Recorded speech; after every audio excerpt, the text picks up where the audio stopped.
Welcome to Speak Easy. Join us students, leave us experts.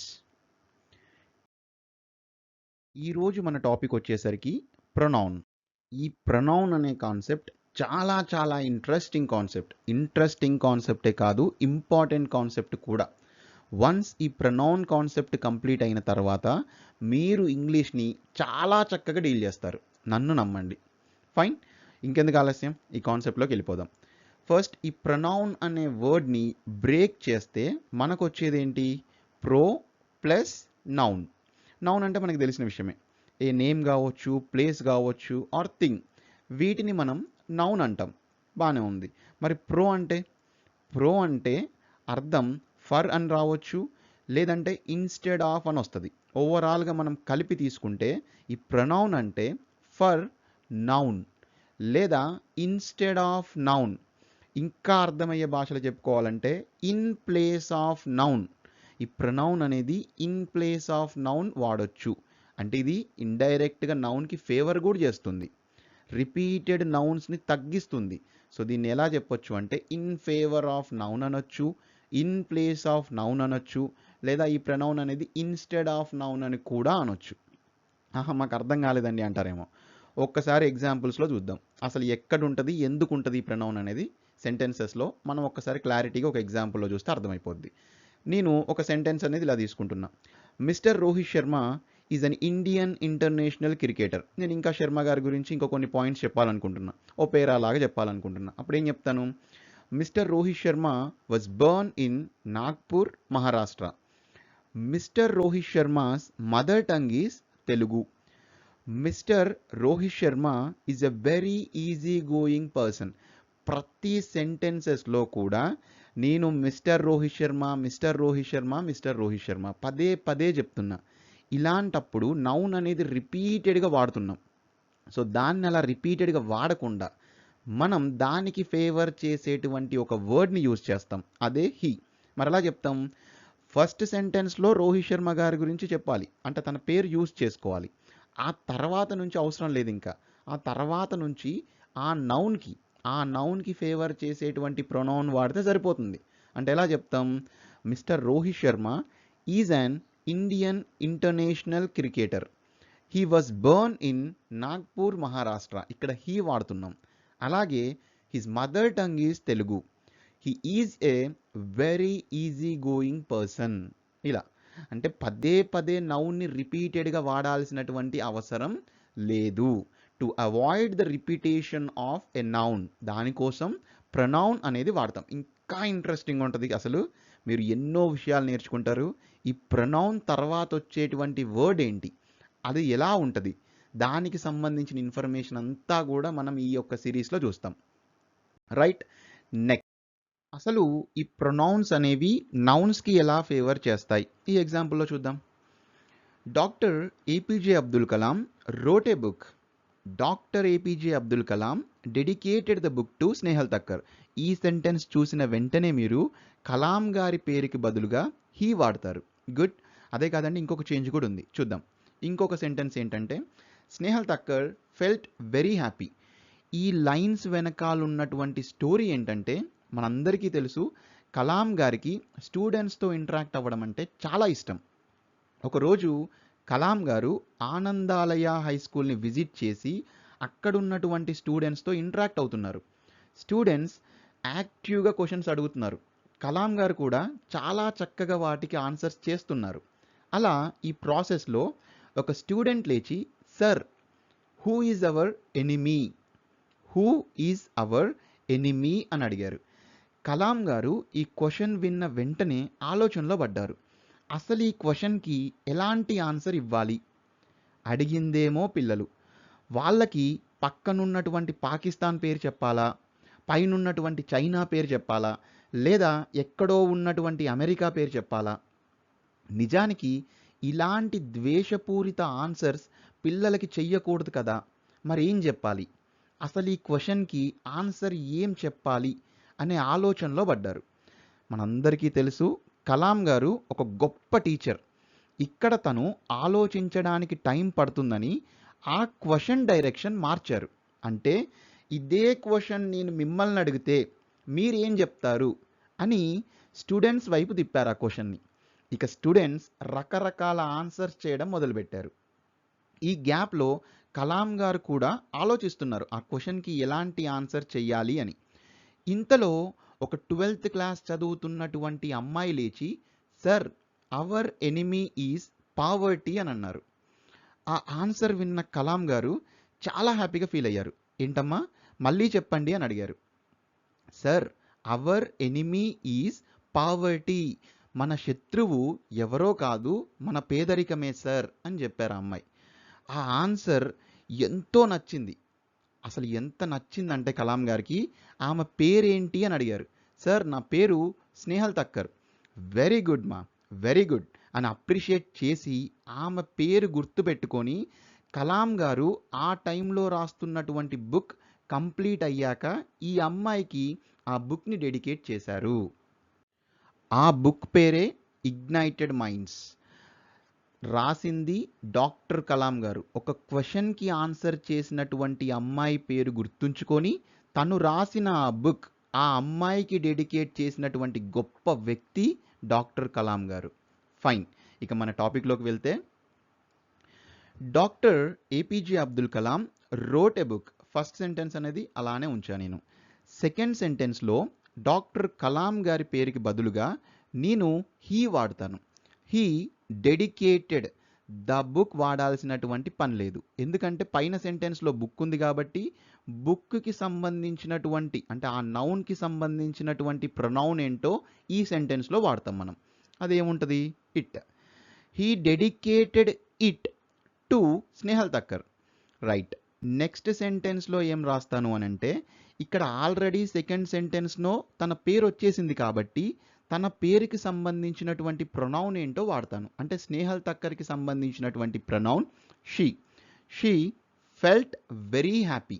ఇక్కడ మనం observe చేయాల్సింది పైన సెంటెన్స్లలో ఉన్నటువంటి నౌన్స్ని వాటికి బదులుగా లేదా వాటికి ఫేవర్ చేస్తున్నటువంటి ప్రొనౌన్స్ని యూజ్ చేసుకున్నాం. Away he, she, it. Right. So ఇలాంటివి ఇంకా ఎన్నో టాపిక్స్ చూస్తాం మనం. వీటికి సంబంధించినటువంటి కంటిన్యూషన్ అనేది ఒకసారి చూద్దాం. ఇప్పుడు మనం చూడబోతున్నటువంటి చార్ట్ అనేది వెరీ ఇంపార్టెంట్. ఎంత ఇంపార్టెంట్ అంటే ఈ చార్ట్ మన మైండ్లో స్టోర్ అయిపోవాలి. ఇది మన మైండ్లో స్టోర్ అయిపోవడం వల్ల మనం ఇంగ్లీష్ని చాలా చక్కగా డీల్ చేయొచ్చు. అది స్పోకెన్ పరంగా కావచ్చు లేదా రిటర్న్ పరంగా కూడా కావచ్చు. చూద్దాం అసలు ఈ చార్ట్ అనేది ఎలా ఉంటుంది, మనం ఎలా యూస్ చేస్తాం, ఈ అన్ని విషయాలు కూడా తెలుసుకుందాం. దానికన్నా ముందు మన సెంటెన్స్ స్ట్రక్చర్ అయితే గుర్తుందిగా. మన సెంటెన్స్లో ఫస్ట్ ఉండేది ఎవరు? సబ్జెక్ట్. సబ్జెక్ట్ తర్వాత వచ్చేది ఎవరు? వర్బ్. మరి వర్బ్ తర్వాత వచ్చేది ఎవరు? ఆబ్జెక్ట్. ఈ ఆబ్జెక్ట్ తర్వాత కూడా కొన్ని ఎలిమెంట్స్ ఉన్నాయి. ఇవన్నీ కూడా మనం వర్డ్ అరేంజ్మెంట్లో చూసే ఇక్కడికి వచ్చాం. ఒకవేళ మీరు వర్డ్ అరేంజ్మెంట్ వీడియోస్ కనుక చూడకుంటే ఒక్కసారి అవి చూసే ప్రయత్నం చేయండి. వాటి వల్ల మీకు ఇంగ్లీష్ సెంటెన్స్ స్ట్రక్చర్ అనేది మీరు చూసినప్పుడు చాలా కంఫర్టబుల్గా ఫీల్ అవుతారు. ఫైన్. ఇక్కడ సబ్జెక్ట్ ప్లేస్లో ఎవరు ఉండాలి? సబ్జెక్ట్ ప్లేస్లో నౌన్స్ ఉండొచ్చు లేదా సబ్జెక్ట్ ప్లేస్లో నౌన్స్కి ఫేవర్ చేస్తున్నటువంటి ప్రొనౌన్స్ కూడా ఉండొచ్చు. అంటే నౌన్స్ ఉండొచ్చు, ప్రొనౌన్స్ కూడా ఉండొచ్చు. మరి ఇక్కడ ఉండేటువంటి ప్రొనౌన్స్ ఏంటో చూద్దాం. మనకి ఇంగ్లీష్లో గ్రామటికల్ పర్సన్స్ అని చెప్పేసి 3 పర్సన్స్ ఉంటాయి. అవేంటంటే ఫస్ట్ పర్సన్, సెకండ్ పర్సన్ మరియు third person. First person, second person, third person. మరి ఇవి ఎలా క్లాసిఫై అయ్యాయో చూద్దాం. ఫస్ట్ పర్సన్ని క్లాసిఫై చేద్దాం. ఫస్ట్ పర్సన్ అనేది సింగ్యులర్ గాను మరియు ప్లూరల్ గాను క్లాసిఫై అయింది. ఫస్ట్ పర్సన్ సింగ్యులర్ అంటే ఎవరు? ఫస్ట్ పర్సన్ సింగ్యులర్ అంటే మనమే. అంటే నాకు నేనే, మీకు మీరే. మనకి మనమే అంటే నాకు నేన్ని ఇంగ్లీష్లో చెప్పాలంటే ఏమని వాడతాను? ఐ అని వాడతాను. అలా అంటే మీకు మీరు మీ గురించి మీరే చెప్పాలనుకున్నప్పుడు ఇంగ్లీష్లో ఏం వాడాలి? ఐ అని వాడాలి. సో అది ఫస్ట్ పర్సన్ సింగ్యులర్. ఓకే. మరి ఫస్ట్ పర్సన్ ప్లూరల్ ఫామ్ ఎలా ఉంటుంది? ఇక్కడ ప్లూరల్ ఫామ్ అనేది ఒకటి కన్నా ఎక్కువ ఉన్నప్పుడు మనం దాన్ని ప్లూరల్ ఫామ్ అని పిలుస్తాం. ఓకే. ఇప్పుడు ఫస్ట్ పర్సన్ ప్లూరల్ అంటే ఎవరు అని అంటే ఇక్కడ నేను నాతో పాటు ఉన్న వారందరినీ కలిపి నేను ఫస్ట్ పర్సన్ ప్లూరల్లో చెప్తాను. అంటే నేను కూడా ఉంటాను దాంట్లో. నేను నాతో పాటు ఉన్న వారందరినీ కలిపి వాళ్ళందరిలో నేను ఉన్నా. అప్పుడు ఏమని చెప్తా? నేను వి అని చెప్తా. అంటే మీరు కూడా మీరు మీతో పాటు ఉన్నటువంటి వారందరినీ అంటే దాంట్లో మీరు కూడా ఉన్నారు కలిపి మీరే చెప్పాలనుకోండి మీరు వాడాల్సింది వి. అంటే ఫస్ట్ పర్సన్ సింగులర్ అంటే ఒకటిగా ఉంది అప్పుడు మనం చెప్పాల్సింది I. First person plural form వచ్చేసరికి వి. దీంట్లో మనం కూడా ఉంటాం. మనము మనతో పాటు ఉన్న వారందరినీ కలిపి వి అంటాం. సింపుల్గా కళ్ళు మూసుకుంటే మనం ఐ. మనము మనతో పాటు ఉన్న వారందరినీ కలిపి చెప్పాలనుకోండి వి. అది. Next second person. సెకండ్ పర్సన్ని కనుక క్లాసిఫై చేస్తే second person singular, second person plural. ఇప్పుడు సెకండ్ పర్సన్ సింగులర్ అంటే ఎవరు? మనం ఒకసారి కళ్ళు తెరిచి చూసినప్పుడు మన ముందు ఒక వ్యక్తి ఉన్నట్లయితే వ్యక్తి అమ్మాయే కావచ్చు లేదా అబ్బాయే కావచ్చు అప్పుడు మనం వాడాల్సింది యు. సెకండ్ పర్సన్ సింగులర్ మన ముందు ఒక వ్యక్తి ఉంటే యు అంటాం. అదే మనం కళ్ళు తెరిచి చూసినప్పుడు మన ముందు ఇద్దరున్నా 20 మంది ఉన్నా 1,00,000 మంది ఉన్నా 1,00,00,000 మంది ఉన్నా లెక్క పెట్టలేనంత మంది ఉన్నా కూడా మనం వారిని పిలిచే పదం అంటే వారిని సంబోధించేటువంటి పదం యు. క్లియర్? అంటే మన కళ్ళ ముందు ఉన్నటువంటి ఒకటే వ్యక్తి ఉన్నాడు అనుకోండి యు అనే అంటాం. అదే మన కళ్ళ ముందు లెక్క పెట్టలేనంత మంది ఉన్నా కూడా మనం అప్పుడు అనాల్సినటువంటి వర్డ్ యు అనే. సో సెకండ్ పర్సన్ సింగులర్ కానీ సెకండ్ పర్సన్ ప్లూరల్ ఫామ్ కానీ రెండూ కూడా యునే. ఓకే, మీరు గుర్తుంచుకోవాల్సింది కళ్ళు మూసుకుంటే మనకి మనం ఐ, మనము మనతో పాటు ఉన్న వారందరూ మనం కూడా ఉన్నాం దాంట్లో అప్పుడు వి. అంటే మనం కూడా కలిపి చెప్పేటప్పుడు వి. ఓకే, మన కళ్ళ ముందు ఒక్క వ్యక్తి ఉన్నా యునే, మన కళ్ళ ముందు కోట్ల మంది జనాలు ఉన్నా కూడా మనం యు అనే అనాలి మనం వాళ్ళతో డైరెక్ట్ కాంటాక్ట్లో ఉన్నప్పుడు. నెక్స్ట్ ఇక థర్డ్ పర్సన్ విషయానికి వస్తే ఈ థర్డ్ పర్సన్ అనేది దీన్ని క్లాసిఫై చేసుకున్నట్లయితే థర్డ్ పర్సన్ ప్లూరల్. అయ్యో మర్చిపోయినట్టున్నారు sir, first third person singular రావాలి కదా అంటే లేదండి, ఈ చార్ట్ అందుకే చెప్తున్నా వెరీ ఇంపార్టెంట్. ఇది మీరు మైండ్లో ఉంచుకోవాలి, వెరీ వెరీ ఇంపార్టెంట్. చూద్దాం థర్డ్ పర్సన్ ప్లూరల్. అసలు ఈ థర్డ్ పర్సన్ ప్లూరల్ ఫామ్ ఎలా ఉంటుందంటే ఇక్కడ నేను కాదు నా ముందున్న వ్యక్తులు కాదు మేమెవరమూ కాదు.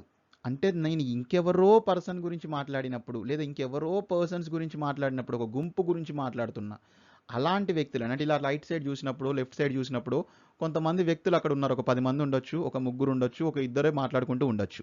అలా వీరిని ఉద్దేశించి మాట్లాడేటువంటి పదాన్ని మనం ఇంగ్లీష్లో ఏమని పిలుస్తామంటే దే అని అంటాం. దే. ఓకే, అంటే నేను కాదు, నాతో పాటు ఉన్నవారు కాదు, నా ముందున్న ఒక వ్యక్తి కాదు లేదా నా ముందున్నటువంటి కోట్ల మంది జనాలు కాదు, మేమెవరమూ కాదు. ఇక్కడ వేరే వాళ్ళ గురించి మనం మాట్లాడేటప్పుడు వేరే వాళ్ళు అంటే ఎక్కువ మంది గురించి మనం మాట్లాడేటప్పుడు థర్డ్ పర్సన్ ప్లూరల్గా చూస్తాం. అది ఇంగ్లీష్లో దేగా తీసుకోవాలి. ఓకే, సింపుల్గానే ఉంది, ఇది పెద్ద కష్టమైనది అయితే కాదు. ఇక థర్డ్ పర్సన్ సింగులర్కి వస్తే అంటే ఇలా నేను కాదు నా ముందున్నవారు కాదు, అంటే ఐ కాదు వి కాదు, నా ముందున్నటువంటి ఒక్క వ్యక్తి అయితే యు కాదు, లేదా 1000 మంది ఉన్న యు కాదు, అంటే మేమెవరమూ కాకుండా ఇంకా వేరే అతని గురించి కనుక మనం ఇక్కడ మాట్లాడుకున్నట్లయితే ఆ వేరే అతని గురించి ఇక్కడ మాట్లాడేటప్పుడు అతన్ని మనం హీ అని పిలవాలి. హీ ఒక్కడే అతను ఒక్కడే కాబట్టి హీ అని పిలిచాం. అదే ఒక అమ్మాయి గురించి మాట్లాడినట్లయితే షీ అని పిలుస్తాం. అదే ఒక వస్తువు గురించి మాట్లాడినట్లయితే ఇట్ అని పిలుస్తాం, లేదా ఒక జంతువు గురించి మాట్లాడినా ఇట్ అని పిలుస్తాం. ఓకే, ఇది గుర్తుంచుకునే ప్రయత్నం చేయండి. కళ్ళు మూసుకుంటే మనకి మనం ఐ అండ్ మనతో పాటు ఉన్న వారు వాళ్ళల్లో మనం కూడా ఉన్నాం అంటే వి. కళ్ళు తెరిచి చూసినప్పుడు ఒక్కడే ఉన్నా యూనే, మన ముందట 1000 మంది ఉన్నా కూడా యూనే. ఇలా మనం కాకుండా వేరే వాళ్ళ గురించి మాట్లాడినప్పుడు దే. అలా వేరే వాళ్ళ గురించి కాకుండా వేరే ఒక పర్సన్ గురించి మాట్లాడినప్పుడు ఒక వ్యక్తి గురించి మాట్లాడినప్పుడు హీ, ఒక అమ్మాయి గురించి మాట్లాడినప్పుడు షీ, ఏదో ఒక వస్తువు గురించి మాట్లాడినప్పుడు ఇట్. ఇలా తీసుకోవాలి. వీటినే మనం ఒకసారి ప్రిసైజ్ ఫామ్లో రాసుకుంటే ఎలా రాస్తాం? ఫస్ట్ పర్సన్ సింగులర్, నేను దీన్ని 1s అని పిలుస్తా. 1s అంటే ఎవరు? I. Okay. First person plural 1p అని పిలుస్తా. మరి 1p అంటే ఎవరు? వి. బాగానే ఉంది. మరి సెకండ్ పర్సన్ సింగులర్ని నేను 2s అని పిలుస్తా. కానీ సెకండ్ పర్సన్ ప్లూరల్ ఫామ్ తీసుకున్నా కూడా యూనే ఉంది. 2s అయినా యూనే, 2p అయినా కూడా యూనే, కాబట్టి నేను 2s or p అని రాసుకున్నా. Second person singular or second person plural, రెండు కూడా యూనే, బాగానే ఉంది. మరి థర్డ్ పర్సన్ ప్లూరల్ అంటే ఎవరు? దే. 3p అని తీసుకుంటున్నా, అక్కడ రాసేది ఏంటి? దే. మరి థర్డ్ పర్సన్ సింగ్యులర్ ఎవరు? థర్డ్ పర్సన్ సింగ్యులర్లో హీ ఉండొచ్చు, షీ ఉండొచ్చు, లేదా ఇట్ కూడా ఉండొచ్చు. ఇవి గుర్తుంచుకునే ప్రయత్నం చేయాలి. 1s అంటే ఐ, 1p అంటే వి, 2s ఆర్ 2p అంటే యు, 3p అంటే దే, 3s అంటే హీ, షీ, ఇట్. ఇక్కడ ఎస్ అంటే సింగ్యులర్, పి అంటే ప్లూరల్, అంటే ఒకటి కన్నా ఎక్కువ ఉన్నాయి అని అర్థం. రైట్, ఇవి గుర్తుంచుకునే ప్రయత్నం చేయండి. మనం ఒక ఇంట్రెస్టింగ్ యాక్టివిటీ చేద్దాం. చాలా బాగుంటుంది యాక్టివిటీ అనేది. నేను మీకు సబ్జెక్టివ్ కేసులో ఉండేటువంటి కొన్ని వర్డ్స్ చూపిస్తాను. మీరు ఆ వర్డ్స్ని కనిపిస్తున్నటువంటి ఈ ప్రొనౌన్స్తో కంపేర్ చేయాలి. అంటే ఆ వర్డ్ అనేది దేగా అనిపించింది అనుకోండి, ఒక బహువచనంగా, ఒక ప్లూరల్ ఫామ్గా ఉంది అనుకోండి, ఆ వర్డ్ పక్కన థర్డ్ పర్సన్ ప్లూరల్ 3p అని రాయాలి. అదే ఆ వర్డ్ అనేది ఏ హీగానో లేదా షీగానో లేదా ఇట్ గానో అనిపించింది అనుకోండి, దాని పక్కన థర్డ్ పర్సన్ సింగ్యులర్ అంటే 3s అని రాయాలి. ఇలా చెప్పడం కాదు, కొన్ని వర్డ్స్ చూస్తే మనకు ఒక క్లారిటీ అనేది వస్తుంది. మొదటిగా మై మదర్. మై మదర్లో మదర్ అనే వర్డ్ని కనుక మనం అబ్జర్వ్ చేస్తే, మదర్ అనే వర్డ్ షీ అనే కేటగిరీకి సంబంధించినటువంటి వర్డ్. మరి షీ అనే కేటగిరీకి సంబంధించినటువంటి వర్డ్ అయితే మనం ఏమని తీసుకోవాలి? 3p తీసుకోవాలా లేదా 3s తీసుకోవాలా? ఎస్, 3s తీసుకోవాలి. అంటే మై మదర్ పక్కన మనం 3s అని తీసుకోవాలి, థర్డ్ పర్సన్ సింగ్యులర్గా తీసుకోవాలి. Fine. Next, our state. Our state అనే పదం ఏమైనా బహువచనంలా అనిపిస్తుందా? ఇక్కడ స్టేట్ అనే పదమే చూస్తే ఈ స్టేట్ అనే పదం ఏమైనా బహువచనంగా అనిపిస్తుందా? లేదు కదా. పోనీ అంటే దే అనే కేటగిరీ కాదు. స్టేట్ అనేది హీ అనే కేటగిరీకి సంబంధించినటువంటి పదమా? కాదు. పోనీ షీ అనే కేటగిరీకి సంబంధించినటువంటి పదమా? కాదు. పోనీ ఇట్ అనే కేటగిరీకి సంబంధించినటువంటి పదమా? ఎస్, స్టేట్ అనేది ఇట్ అనే కేటగిరీకి సంబంధించినటువంటి పదమే కాబట్టి మనం ఇట్ ఉంది కాబట్టి మనం ఏం తీసుకుంటాం? ఎస్, 3s అని తీసుకోవాలి. అవర్ స్టేట్ అనేది 3s అని తీసుకోవాలి. Next, he sisters. సిస్టర్స్ అనేది ఒక ఫీమేల్కి సంబంధించినటువంటి పదం. మరి ఫీమేల్కి సంబంధించినటువంటి పదం అంటే షీ అనే కేటగిరీకి సంబంధించిందేనా? మరి షీ అంటే ఏం తీసుకోవాలి? 3s ఏనా? అలా 3s కనుక తీసుకుంటే ఇది రాంగ్. ఎందుకు? ఎందుకంటే ఇక్కడ సిస్టర్ కాదు ఉంది, సిస్టర్స్ అని ఉంది. సిస్టర్స్ అంటే ఒక బహువచనానికి సంబంధించినటువంటి పదం. మరి బహువచనానికి సంబంధించినటువంటి పదం అయితే ఏమని తీసుకోవాలి? ఎస్, థర్డ్ పర్సన్ ప్లూరల్ అంటే 3p అని తీసుకోవాలి. హీ సిస్టర్స్ అనేవి దేకి సంబంధించినటువంటి వర్డ్స్ కాబట్టి మనం 3p తీసుకోవాలి. Next, their manager. ఇక్కడ మేనేజర్ అంటే ఏమైనా బహువచనంలా అనిపిస్తుందా? లేదు, అంటే దేకి సంబంధించినటువంటి వర్డ్ కాదు. పోనీ మేనేజర్ అంటే ఇట్కి సంబంధించిందా? మేనేజర్ని మనం ఇట్ అంటామా? అనంగా. పోనీ మేనేజర్ హీకి సంబంధించిందా? ఎస్, మేనేజర్ కనుక మేల్ అయితే హీ అనే కేటగిరీలోనే ఉంటారు కదా. పోనీ మేనేజర్ కనుక ఫీమేల్ అయితే షీ అనే కేటగిరీలో కూడా ఉండొచ్చు. ఈ హీ కానీ షీ కానీ ఈ రెండూ కూడా 3sకి సంబంధించిందేగా. అంటే మనం దేర్ మేనేజర్ని మనం 3s కేటగిరీలో చూడొచ్చు. Next, one of my friends. Friends అంటే ఒక బహువచనంలా అనిపిస్తుంది, అంటే ఎక్కువ మంది ఉన్నారు అనిపిస్తుంది. మరి ఎక్కువ మంది ఉన్నారు అనిపిస్తే దే అనే కేటగిరీకి సంబంధించిందేనా? మరి దే అనే కేటగిరీకి సంబంధించినటువంటి పదం అయితే మనం ఏమని తీసుకోవాలి? 3p అని తీసుకోవాలి, అంతేనా? కానీ ఇక్కడ 3s వచ్చింది, అదేంటి చూద్దాం. Next, children of Ravi. Children of Ravi. Ravi అంటే మనకు తెలుసుగా, అది ఒక మేల్ పేరు. మరి మేల్ అంటే హీ అనే కేటగిరీకి సంబంధించినటువంటి పదమేనా? మరి హీ అనే కేటగిరీకి సంబంధించినటువంటి పదం అయితే 3s అనేగా తీసుకోవాల్సింది. మరి 3s అయినా ఇక్కడ రావాల్సింది, అదేంటి 3p అని వచ్చింది? అంటే పైది కిందకి కిందది పైకి ఏమైనా మిస్ మ్యాచ్ అయ్యి ఉండొచ్చు అనిపిస్తుందా? అక్కడ ఫ్రెండ్స్ అంటే ప్లూరల్ ఫామ్ 3p రావచ్చు, ఇక్కడ రవి అంటే సింగులర్ 3s రావచ్చు. ఏమైనా మిస్ మ్యాచ్ అయింది అనుకుంటున్నారా? అదేం లేదండి, దీనికి ఒక చక్కటి ఎక్స్ప్లెనేషన్ ఉంది, చూద్దాం. Next, every student. ఇక్కడ ఎవ్రీ స్టూడెంట్ అంటే ప్రతి స్టూడెంట్ గురించి మాట్లాడుతున్నారు. అంటే అందరి గురించి మాట్లాడుతున్నాం. అందరి గురించి మాట్లాడుతున్నట్టుంటే అందరూ అంటే బహువచనమేగా. అంటే ప్లూరల్ ఫామ్‌లోనే ఉన్నట్టు కదా. అంటే ఇది ఖచ్చితంగా దే అనే కేటగిరీకి సంబంధించినటువంటి పదమే. అంటే ఏమనొస్తది ఇక్కడ 3Pయేనా? లేదు. ఇక్కడ చూస్తే మనకి 3S అని వచ్చింది. అదేంటి? చూద్దాం. Every Indian. ఎవ్రీ ఇండియన్ అంటే ప్రతి ఇండియన్ అంటే మొత్తం ఇండియాలో ఉన్న అందరినీ ఉద్దేశించి మాట్లాడినట్టే కదా. అంటే అందరినీ ఉద్దేశించి మాట్లాడినట్టయితే మనం ఒక బహువచనంగానే చూస్తాం కదా. అంటే ఒక ప్లూరల్ ఫామ్‌లో ఉన్నట్టే అనిపిస్తుంది కదా. అంటే దే అనే కేటగిరీలో ఉన్నట్టేనా? మరి దే అనే కేటగిరీ అయితే ఏం తీసుకుంటాం? 3Pయేనా? అదేంటి? ఇక్కడ కూడా 3Sఏ వచ్చింది. చూద్దాం. దీనికి కూడా ఒక మంచి ఎక్స్‌ప్లనేషన్ ఉంది. మనం ఆ ఎక్స్‌ప్లనేషన్ అనేది తెలుసుకుందాం. ఇంకొక 2 ఎగ్జాంపుల్స్ తర్వాత. Next this bye. This boy అంటే మనకు తెలిసిన విషయమేగా. అంటే హీ అనే కేటగిరీకి సంబంధించినటువంటి పదం. మరి హీ అనే కేటగిరీకి సంబంధించిందయితే 3S అని తీసుకోవచ్చు. ఊరుకోండి సార్. మీరు ఇందాక 3S అనుకుంటే 3P వచ్చింది. 3P అనుకుంటే 3S వచ్చింది.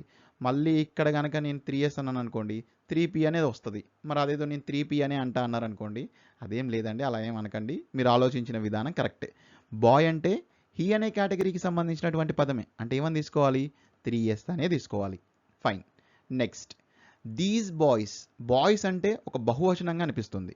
ఒక ప్లూరల్ ఫామ్‌లో ఉన్నట్టు అనిపిస్తుంది. అంటే ఇది దే అనే కేటగిరీకి సంబంధించినటువంటి వర్డ్. కాబట్టి మనం ఏం తీసుకుంటాం? 3P అనే తీసుకుందాం. ఎలాంటి ఆలోచన లేదు. ఇది చాలా సింపుల్‌గా అయిపోయింది. మీకు 1, 2, 3, 4, 9, 10 వీటిపైన ఎటువంటి డౌట్ లేదు. చాలా సింపుల్‌గా అయిపోయింది. కేవలం 5, 6, 7, 8 దగ్గర కొంత క్లారిటీ మిస్ అయింది. చూద్దాం. అండ్ అలాగే మీరు ఒక్కసారి గనక అబ్జర్వ్ చేసినట్లయితే మనం కరెక్ట్‌గా ఈ ఫస్ట్ 4ని ఒకసారి సెలెక్ట్ చేసుకొని చూద్దాం. ఏముంది అక్కడ? My, our, his, their. వీటిని మనం పొసెసివ్ అడ్జెక్టివ్స్ లేదా పొసెసివ్ డిటర్మినర్స్ అని పిలుస్తారు. సరే వాటిని ఏమంటారా అని పక్కన పెడితే లాజిక్ ఇంపార్టెంట్. ఆ లాజిక్ ఏంటో చూద్దాం. ఈ మై, అవర్, హీస్, దేర్ వీటి పక్కనున్నటువంటి పదాలని మనం ఒకసారి చూస్తే మై పక్కన మదర్, అవర్ పక్కన స్టేట్, హీస్ పక్కన సిస్టర్స్, దేర్ పక్కన మేనేజర్. మనం కూడా మనం అక్కడ సింగులరా లేదా ప్లూరల్లో ఉందా అని ఎలా డిసైడ్ అయ్యామంటే వీటి పక్కన ఉన్నటువంటి ఈ పొసెసివ్ అడ్జెక్టివ్స్ వాటి పక్కనున్నటువంటి వర్డ్ని చూసి డిసైడ్ అయ్యాం. ఈ పొసెసివ్ అడ్జెక్టివ్స్ని మనం చూడలేదు. వాటి పక్కనున్నటువంటి వర్డ్స్ని చూసి మనం డిసైడ్ అయ్యాం. అంటే మనం చేసినటువంటి ఆర్డర్ కరెక్టే. ఎప్పుడైనా ఈ మై కానీ అవర్ కానీ హీస్ కానీ దేర్ కానీ వచ్చినట్లయితే వాటి పక్కన అది సింగులర్లో ఉందా లేదా ప్లూరల్లో ఉన్నటువంటి వర్డ్ అని చూసి డిసైడ్ అవ్వాలి. ఫైన్. సో వీటిపైన ఫోకస్ చేయాలి. మై, అవర్, హీస్, దేర్ అని ఇలా వస్తే వాటి వర్డ్ పక్కన వీటి పక్కన ఉన్నటువంటి వర్డ్ పైనే ఫోకస్ చేయాలి. వీటిపైన చేయకూడదు. నెక్స్ట్ మనకి ఇక్కడ క్లారిటీ ఉంది. నెక్స్ట్ ఏంటంటే వన్ ఆఫ్ మై ఫ్రెండ్స్. ఇలా ఆఫ్ గనక వచ్చింది అనుకోండి. ఈ ఆఫ్ అనేది అక్కడ కనిపిస్తున్నటువంటి వర్డ్స్ని 2 పార్ట్స్గా విడగొట్టింది. ఆఫ్కి ముందు ఉన్నాయి, ఆఫ్కి తర్వాత ఉన్నాయి వర్డ్స్ అనేది. ఆఫ్కి ముందు 1 ఉంది, ఆఫ్కి తర్వాత మై ఫ్రెండ్స్ అని ఉన్నాయి. మనం ఈ ఫ్రెండ్స్ పైన ఫోకస్ చేసాం. అలా ఫ్రెండ్స్ పైన ఫోకస్ చేయడం వల్ల మనకు వచ్చినటువంటి ఆన్సర్ అనేది తప్పైంది. అంటే ఆఫ్ వచ్చినప్పుడు ఆఫ్ తర్వాత ఉన్నటువంటి వర్డ్స్ పైన ఫోకస్ చేయొద్దా అంటే చేయొద్దు. ఆఫ్కి ముందున్నటువంటి వర్డ్ పైనే ఫోకస్ చేయాలి. ఎప్పుడైనా సరే ఆఫ్కి ముందున్నటువంటి వర్డ్ పైనే ఫోకస్ చేయాలి. ఈ కేసులో మనం చూసినట్లయితే ఆఫ్కి ముందు 1 అనే వర్డ్ ఉంది. మరి 1 అనేది సింగులరే కదా. కాబట్టి మనకి థర్డ్ పర్సన్ సింగులర్ అని వచ్చింది అక్కడ. ఆఫ్కి ముందు 1 ఉంది. 1 అనేది సింగులర్ కాబట్టి 3S అని వచ్చింది అక్కడ. అదే నెక్స్ట్ చూద్దాం. Children of Ravi. మళ్ళీ ఇక్కడ ఆఫ్ ఉంది. ఆఫ్ అనేది 2 పార్ట్స్గా విడగొట్టింది అన్నాను. ఇప్పుడు 2 పార్ట్స్లలో ఆఫ్కి ముందేమో చిల్డ్రన్ ఉంది, ఆఫ్కి తర్వాత రవి అని ఉంది. మనం రవిని ఫోకస్ చేసాం. ఇక్కడ రవిని ఫోకస్ చేయడం వల్ల మనం సింగులర్ అనుకున్నాం. కానీ తీరా చూస్తే అక్కడ 3P అని వచ్చింది. అంటే మనం ఇప్పుడు గుర్తుంచుకోవాల్సింది ఏంటంటే ఆఫ్ వచ్చినప్పుడు ఎట్టి పరిస్థితులలో కూడా ఆఫ్ తర్వాత ఉన్నటువంటి వర్డ్ పైన ఫోకస్ చేయొద్దు. ఆఫ్కి ముందున్నటువంటి వర్డ్ పైనే ఫోకస్ చేయాలి. మరి ఇక్కడ ఆఫ్కి ముందు ఎవరున్నారు? చిల్డ్రన్. చిల్డ్రన్ అనేది చైల్డ్కి ప్లూరల్ ఫామ్. చైల్డ్కి ఇదొక ప్లూరల్ ఫామ్ అని చెప్పేసి అంటున్నా. చైల్డ్ అంటే ఒక్కరే, చిల్డ్రన్ అంటే బహువచనం, ఎక్కువ మంది ఉన్నారు, ఒకరికన్నా ఎక్కువ ఉన్నారు అని అర్థం. మరి బహువచనం అయినప్పుడు మనం ఏం తీసుకుంటాం? 3P అనేగా తీసుకోవాల్సింది. అందుకే చిల్డ్రన్ ఆఫ్ రవి దగ్గర 3P అని వచ్చింది. రైట్. దీని లాజిక్ ఏంటంటే ఆఫ్ పక్కన ఉన్నటువంటి వర్డ్ పైన మనం ఫోకస్ చేయకూడదు. ఎప్పుడైనా ఆఫ్కి ముందున్నటువంటి వర్డ్ పైనే ఫోకస్ చేయాలి. ఆఫ్కి ముందున్నటువంటి వర్డ్ని చూసి మనం డిసైడ్ అవ్వాలి అది సింగులరా లేదంటే ప్లూరల్ ఫామా అని చెప్పేసి. గుడ్, ఇది గుర్తుంచుకోవాలి, very important. Next, every student and every Indian, ఈ రెండింటిని కనుక మనం అబ్జర్వ్ చేస్తే ఎవ్రీ స్టూడెంట్, ఎవ్రీ ఇండియన్, ఎప్పుడైనా మీరు గుర్తుంచుకోవాల్సిన లాజిక్ సింపుల్. ఎవ్రీ అనేది కనుక మీరు యూజ్ చేస్తున్నారనుకోండి, దాని పక్కన ఖచ్చితంగా సింగులరే తీసుకోవాలి, ఖచ్చితంగా సింగులర్ తోటే మాట్లాడాలి. ఎవ్రీ పక్కన ప్లూరల్ ఫామ్ అనేది తీసుకోకూడదు. అంటే ఎవ్రీ స్టూడెంట్స్ అనకూడదు, ఎవ్రీ పీపుల్ అనకూడదు. ఖచ్చితంగా ఎవ్రీ పక్కన సింగులర్లోనే మాట్లాడాలి. ఎవ్రీ స్టూడెంట్, ఎవ్రీ ఇండియన్ ఇలా సింగులర్ పెట్టే మాట్లాడాలి. మరి సింగులర్గా ఉన్నప్పుడు మనం ఏం తీసుకుంటాం? ఆ సింగులర్ రిలేటెడ్గా ఉన్నదే తీసుకుంటాం కదా, అందుకే అక్కడ 3S అని వచ్చింది. ఫైన్. ఎవ్రీ స్టూడెంట్ 3Sఏ, థర్డ్ పర్సన్ సింగులరే. ఎవ్రీ ఇండియన్ కూడా సింగులర్గానే తీసుకోవాలి కదా, అంటే థర్డ్ పర్సన్ సింగులర్గా చూసాం. Next, this boy and these boys. ఇప్పుడు మీరు చూడాల్సినటువంటి పాయింట్ ఏంటంటే ఇక్కడ దిస్ పక్కన ఖచ్చితంగా సింగులరే ఉంటుంది. దిస్ బాయ్స్ అనకూడదు, దిస్ బాయ్. దిస్ గర్ల్స్ అనకూడదు, దిస్ గర్ల్, అంతే. దిస్ పక్కన ఖచ్చితంగా సింగులర్ వర్డే ఉంటుంది, ఇది గుర్తుంచుకోవాలి. అలాగే దీస్ పక్కన ఖచ్చితంగా ప్లూరల్కి సంబంధించినటువంటి వర్డే ఉంటుంది, అంటే బహువచనమే ఉంటుంది. దీస్ బాయ్ అనకూడదు, దీస్ బాయ్స్. దీస్ చాక్లెట్ అనకూడదు, దీస్ చాక్లెట్స్ అనాలి. Okay, fine. మీరు సింపుల్గా ఓవరాల్గా గుర్తుపెట్టుకోవాలంటే ఒకటే అండి, ఈ ఆఫ్ అనే సెంటెన్స్ని పక్కన పెట్టేయండి. ఆఫ్ అనే వర్డ్స్ ఉన్నాయి కదా, వాటిని పక్కన పెట్టేయండి. మీరు ఫస్ట్ నుంచి రిమైనింగ్ అన్నీ చూస్తే my, our, his, their, every, this, these, ఇలాంటి వర్డ్స్ అనేటివి అన్నిటికి కూడా వాటి పక్కనున్నటువంటి వర్డ్ని చూసి మనం డిసైడ్ అవుతాం అది సింగులరా లేదంటే ప్లూరల్ ఫామా అని చెప్పేసి. క్లియర్? అంటే వీటన్నిటికి కూడా వాటి తర్వాత వచ్చినటువంటి వర్డ్ని చూసి మనం డిసైడ్ కావాలి. ఇప్పుడు ఎవ్రీ ఉంది, దాని పక్కన ఉండేది సింగులర్ కాబట్టి మనం సింగులర్గానే తీసుకుంటాం. దీస్ ఉంది, దాని తర్వాత వచ్చేటువంటి ప్లూరల్ ఫామ్ కాబట్టి ప్లూరల్గానే చూస్తాం. అలా అంటే వీటి తర్వాత ఉన్నటువంటి వర్డ్ పైన ఫోకస్ పెట్టి మనం డిసైడ్ కావాలి. అదే ఆఫ్ వచ్చింది అనుకోండి, ఇదొక్క విషయంలో మాత్రం కాస్త జాగ్రత్తగా ఉండాలి.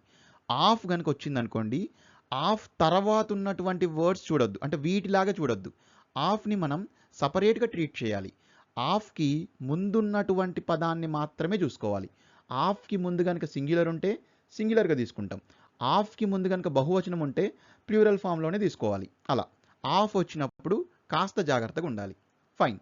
నెక్స్ట్ ఇంకో యాక్టివిటీ చేద్దాం. లాస్ట్ యాక్టివిటీలో మనం ఓన్లీ 3P మరియు 3S మాత్రమే చూసాం. ఇప్పుడు ఆల్మోస్ట్ అన్నిటినీ కవర్ చేయబోతున్నాం. ఈ యాక్టివిటీ ఇంకా బాగుండబోతుంది. ఫస్ట్ సబ్జెక్టివ్ కేసులో ఉండేటువంటి వర్డ్స్ చూద్దాం. దాంట్లో మొదటిగా IBM కంపెనీ.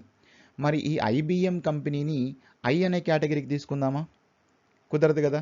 పోనీ IBM కంపెనీని వి అనే కేటగిరీలో తీసుకుందామా? వి అంటే మనము, మనతో పాటు ఉన్న వారందరినీ కలిపి వి అని పిలుస్తాం. మరి IBM కంపెనీని మనతో కలిపేసుకొని వి అని పిలుద్దామా? కుదరదు.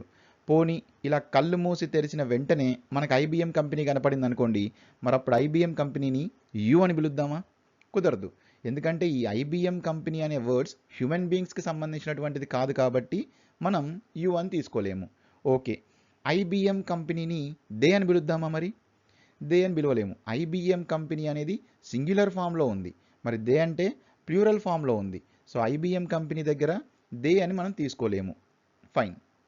IBM కంపెనీని హీ అని పిలుద్దామా? లేదు, ఛాన్సే లేదు. పోనీ IBM కంపెనీని షీ అని పిలుద్దామా? అసలే కుదరదు. IBM కంపెనీని ఇట్టుగా తీసుకుందామా? ఎస్. IBM కంపెనీ అంటే ఒక ఆబ్జెక్ట్గా చూస్తున్నాం. మరి ఆబ్జెక్ట్గా చూసినప్పుడు ఇట్ అనే కేటగిరీకి తీసుకోవచ్చు కదా. మరి ఐబిఎం కంపెనీని ఇట్ అనే కేటగిరీకి తీసుకుంటే మనం ఏమని రాయాలి అక్కడ? Yes, third person singular. IBM company అనేది థర్డ్ పర్సన్ సింగులర్గా చూడాలి. 3s. Next, this idea. ఇందాకే చూసాం మనం దిస్ గురించి. దిస్ పక్కన ఖచ్చితంగా సింగులర్ వర్డే ఉండాలి. దిస్ పక్కన ప్లూరల్ వర్డ్ అనేది ఉండకూడదు. దిస్ ఐడియా అనేది కరెక్ట్. దిస్ ఐడియాస్ అని మాత్రం అనొద్దు. This idea. దిస్ పక్కన సింగులర్ వర్డే ఉండాలి. ఓకే, మరి సింగులరే ఉండాలి అంటే ఏమేం ఛాన్సెస్ ఉన్నాయి? 1s రావచ్చు, 2s రావచ్చు, లేదా 3s కూడా రావచ్చు. మీకు వెంటనే ఆన్సర్ వచ్చిందంటే మీ మైండ్లో ఉంచుకోండి. ఈ ఎక్స్ప్లెనేషన్ తర్వాత మీరు డిసైడ్ అవ్వచ్చు. ఫైన్. దిస్ ఐడియా మరి 1sగా తీసుకుంటామా? ఐ అని చెప్తామా? లేదు కదా. పోనీ 2s కూడా ఛాన్స్ ఉంది. దిస్ ఐడియా అని మనం యూ అని పిలుస్తామా? లేదు కదా, అది హ్యూమన్ బీయింగ్స్కి సంబంధించినటువంటిది కాదు కాబట్టి యూ అని పిలవలేము. మరి దిస్ ఐడియాని మనం హీ అని పిలవచ్చా? ఛాన్సే లేదు. షీ అని పిలవచ్చా? లేదు. ఇట్ అని పిలవచ్చా? ఎస్. దిస్ ఐడియాని మనం ఒక ఆబ్జెక్ట్గా చూస్తున్నాం కాబట్టి ఇట్ అని పిలవచ్చు. మరి ఇట్ కేటగిరీకి సంబంధించింది అంటే మరి ఏమని తీసుకోవాలి ఇక్కడ? ఎస్, థర్డ్ పర్సన్ సింగులర్గా తీసుకోవాలి. గుడ్. నెక్స్ట్, ఇప్పుడు యు అంటే మనకు తెలిసిన విషయమేగా, డైరెక్ట్ చెప్పేయచ్చు. అది సెకండ్ పర్సన్ సింగులరే కావచ్చు, లేదా సెకండ్ పర్సన్ ప్లూరల్ ఫామే కావచ్చు. డైరెక్ట్ రాసేయచ్చు. Next, the cows. కౌస్ అంటే ఎక్కువ ఉన్నాయి అనిపిస్తుందిగా, అంటే ఒక బహువచనంగా అనిపిస్తుందిగా. మరి ఇది ప్లూరల్ ఫామ్లో ఉంది అని అంటే మనం ఏమేం ఛాన్సెస్ ఉన్నాయి మనకి ఇక్కడ? 1pకి ఛాన్స్ ఉంది, 2pకి ఛాన్స్ ఉంది, లేదా 3pకి కూడా ఛాన్స్ ఉంది. చూద్దాం ఏ కేటగిరీకి వస్తుందని. వి అనే కేటగిరీలో కౌస్ తీసుకుంటామా? లేదు కదా. పోనీ యు అనే కేటగిరీకి కౌస్ని తీసుకుంటామా? లేదు. మరి దే అనే కేటగిరీకి తీసుకోవచ్చా కౌస్ని అని అంటే ఎస్, తీసుకోవచ్చు. దే అనే కేటగిరీకి మనం బాగా గుర్తుంచుకోండి, ఒక్క హ్యూమన్ బీయింగ్స్నే కాదు, మన యానిమల్స్ని కూడా తీసుకోవచ్చు, అలాగే ఆబ్జెక్ట్స్ని కూడా తీసుకోవచ్చు. దే అనే కేటగిరీలో హ్యూమన్ బీయింగ్స్ని తీసుకోవచ్చు, యానిమల్స్ని తీసుకోవచ్చు, ఆబ్జెక్ట్స్ని కూడా తీసుకోవచ్చు. ప్రాబ్లం ఏమీ లేదు. అంటే ఇక్కడ కౌస్ అంటే దే అనే కేటగిరీలో చూస్తాం. ద కౌస్ అనేది దే అనే కేటగిరీకి సంబంధించినటువంటి వర్డ్స్ కాబట్టి మరి ఏమని రాయాలి ఇక్కడ? 3p అని తీసుకోవాలి. ఫైన్. ఇక నెక్స్ట్, ద చిల్డ్రన్. మనకు ఆల్రెడీ తెలుసు చిల్డ్రన్, చైల్డ్ అంటే సింగులర్, చిల్డ్రన్ అనేది ప్లూరల్ ఫామ్. అంటే ఒకటి కన్నా ఎక్కువ ఉంటే చిల్డ్రన్, ఒక్కరే ఉంటే చైల్డ్. మరి ఇది మీరే చేయాల్సినటువంటి ఆన్సర్. నెక్స్ట్, నిశాంత్. ఇది కూడా మీరే ట్రై చేయాలి. అలాగే మై కజిన్స్, ఇది కూడా మీరే ట్రై చేయాలి. వర్డ్స్ని కరెక్ట్గా అబ్జర్వ్ చేయాలి. అది సింగులర్లో ఉందా లేదా ప్లూరల్ ఫామ్లో ఉందా అని తెలుసుకొని మీరే ఆన్సర్ చేయాలి. రవి అండ్ రాము, మరి ఇక్కడ సింగులర్గా చూడాలా ప్లూరల్గా చూడాలా? ఇది కూడా మీరే ఆన్సర్ చేయాలి. నెక్స్ట్, వి. ఇది డైరెక్ట్గా మీరే ఆన్సర్ చేస్తారు వెంటనే. నెక్స్ట్ వచ్చేసరికి పీపుల్ ఆఫ్ హైదరాబాద్ అని మీకు ఒక చిన్న హింట్ కూడా ఇచ్చా. ఆఫ్ వచ్చింది అంటే చాలా జాగ్రత్తగా డీల్ చేయాలి. అన్ని వర్డ్స్ ఈజీ, ఫస్ట్ ఉన్న వర్డ్ పక్కన ఏది ఉందో దాన్ని బట్టి మనం చెప్పేయచ్చు. కానీ ఆఫ్ వచ్చినప్పుడు మాత్రం ఆఫ్ తర్వాత ఉన్న వర్డ్ మీద కాదు, ఆఫ్కి ముందున్న వర్డ్ మీద కాన్సన్ట్రేట్ చేసి ఆన్సర్ చేయాలి. ఇక్కడ పీపుల్ అంటే సింగులర్ కాదండి, పీపుల్ అంటే ప్లూరల్ ఫామ్. చూడండి ఒక్కసారి మీకు ఈ ఆన్సర్స్ అన్నీ ఎలా వస్తాయో వెరిఫై చేసుకుందాం. నెక్స్ట్, ప్రొనౌన్స్ పైన కంటిన్యూషన్ పార్ట్స్ ఉన్నాయండి. చాలా బాగుంటుంది ఈ కాన్సెప్ట్. మీకు ఈ ప్రొనౌన్స్ పైన పూర్తి క్లారిటీ రాబోతుంది. నన్ను నమ్మండి. నిజానికి ఈ ప్రొనౌన్స్ అనేవి the ultimate game changer in English. ఇక నెక్స్ట్ ఇంట్రెస్టింగ్ క్లాస్లో కలుద్దాం. పేరు గుర్తుందిగా, speak easy. Join as students, leave as experts. Thanks for watching. Please like, subscribe and keep supporting us. Thank you.